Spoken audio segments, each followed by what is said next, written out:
It seems Marc Emery has always had a cause. In 1975, at age 16, he opened this bookstore in Toronto, launching a career as a vocal activist for profit.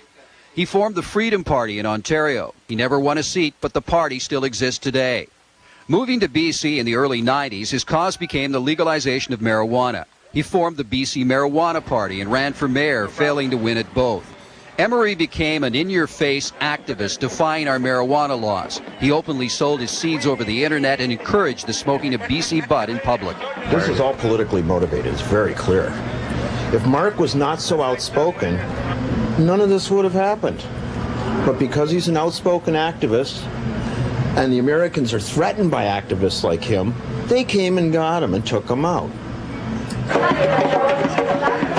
Back at the rally, many were wondering if Emery was such a threat in Canada, why haven't police and the justice system come down on him over the last 10 years? And why has it taken the Americans to get them to act? Emery will be flown back to Vancouver to appear on the extradition charge in Supreme Court at 10 o'clock Tuesday morning. The American charges: conspiracy to traffic in marijuana and launder money. Part of legalized marijuana and to get their Prince of Pod out of jail. If you see Marc Emery seed sales go down, that means you want to open a seed sales up yourself. In fact, there should be 10 new operations open for every one that gets shut down. We got to stand together. We got to go down, have a fucking protest at the American Consulate, and smoke them out.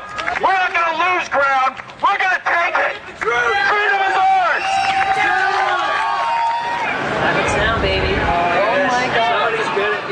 Friday morning, Vancouver police were raiding Emery's marijuana seed shop and bookstore, hauling away activists who wouldn't leave. Go home, USA! Go home, USA! The search warrant here came at the request of the US Drug Enforcement Agency. At the same time, Emery was being arrested by police in Halifax, where he was attending a hemp convention. 2 other Emery associates were also named in the warrant and arrested here. I think I'll see you here. Today at the store just across from the rally, witnesses to yesterday's raid say the cops were after marijuana seeds and a computer. This is a war on humanity. This is a war on people's personal freedoms and rights. This is a war on the earth.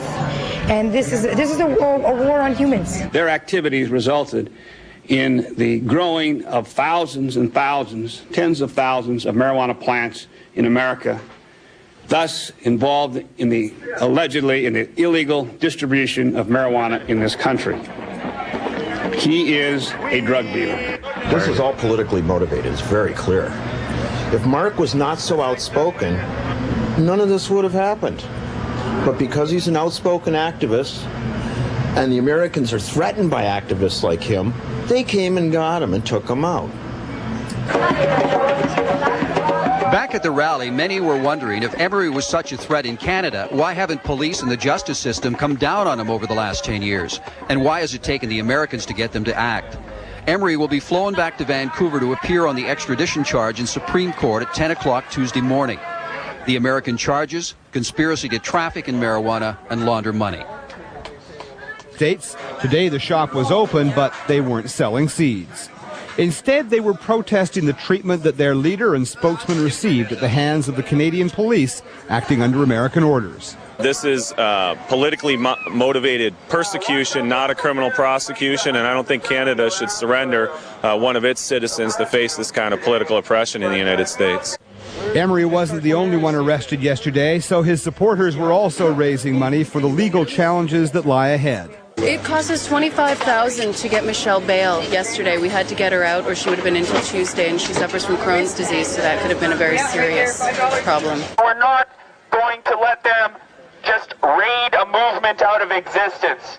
These people are passionate about pot, but there is an issue here that is even bigger than the marijuana debate.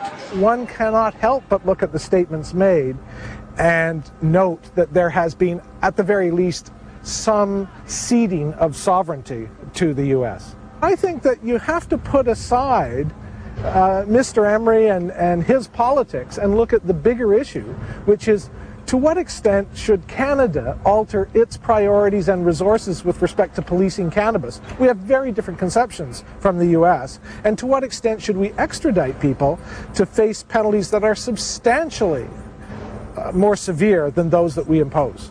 David Kincaid, CTV News, Vancouver. A bail hearing is underway in downtown Vancouver at this hour for marijuana party leader Marc Emery. He's appearing in BC Supreme Court to face drug charges from the U.S. Emery was arrested in Halifax Friday while police were in Vancouver were raiding his pot seed store. They were acting on a warrant that had been granted to U.S. drug authorities. The Americans want to extradite Emery and charge him, as well as 2 other people, with selling pot seeds on the internet and through the mail.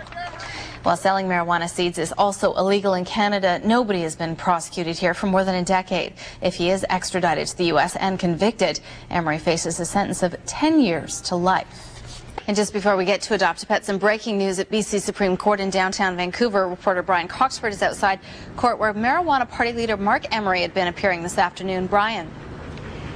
Randine, just a little while ago, we had Marc Emery, BC's celebrated Prince of Pot, in court, asking for bail. As we know, he was arrested in Halifax on a U.S. warrant. That happened on Friday after an extensive police investigation in the U.S. He is going to be free on a $50,000 bail, of which $10,000 will be cash, the rest sureties.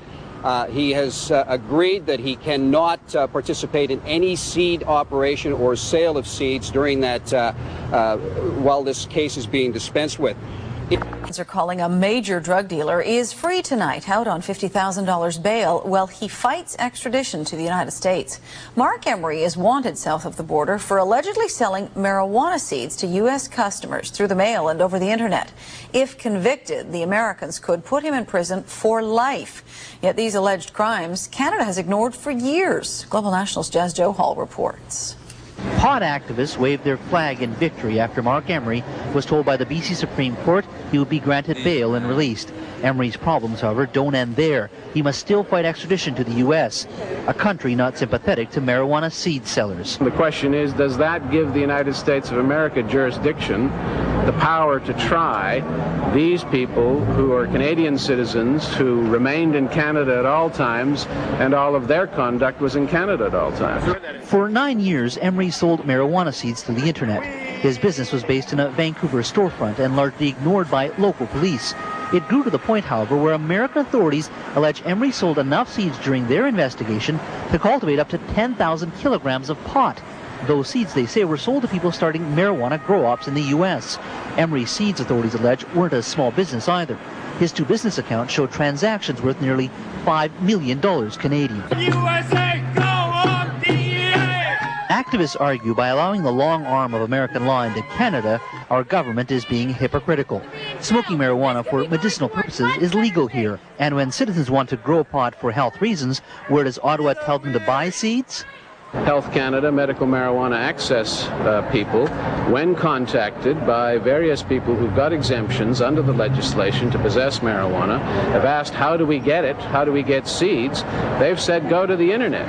And so many people who were in that situation contacted Marc Emery.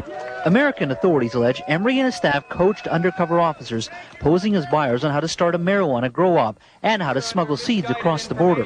Emery, however, has no desire to fight those charges in the U.S. He faces life in prison if convicted there. In British Columbia, his lawyer says Emery would probably be given a conditional discharge.